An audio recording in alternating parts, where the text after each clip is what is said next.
بسم اللہ الرحمن الرحیم۔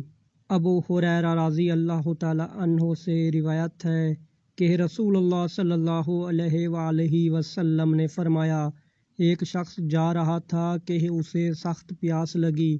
اس نے ایک کنویں میں اتر کر پانی پیا، پھر باہر آیا تو دیکھا کہ ایک کتا ہانپ رہا ہے اور پیاس کی وجہ سے کیچڑ چاٹ رہا ہے۔ اس نے اپنے دل میں کہا، یہ بھی اس وقت ایسی ہی پیاس میں مبتلا ہے جیسے ابھی مجھے لگی ہوئی تھی۔ چنانچہ وہ پھر کنویں میں اترا اور اپنے چمڑے کے موزے کو پانی سے بھر کر اسے اپنے منہ سے پکڑے ہوئے اوپر آیا اور کتے کو پانی پلایا۔ اللہ تعالیٰ نے اس کے اس کام کو قبول کیا اور اس کی مغفرت فرمائی۔ صحابہ نے عرض کیا، یا رسول اللہ، کیا ہمیں چوپاؤں پر بھی اجر ملے گا؟ آپ صلی اللہ علیہ وآلہ وسلم نے فرمایا، ہر جاندار میں ثواب ہے۔ صحیح بخاری حدیث نمبر 2363۔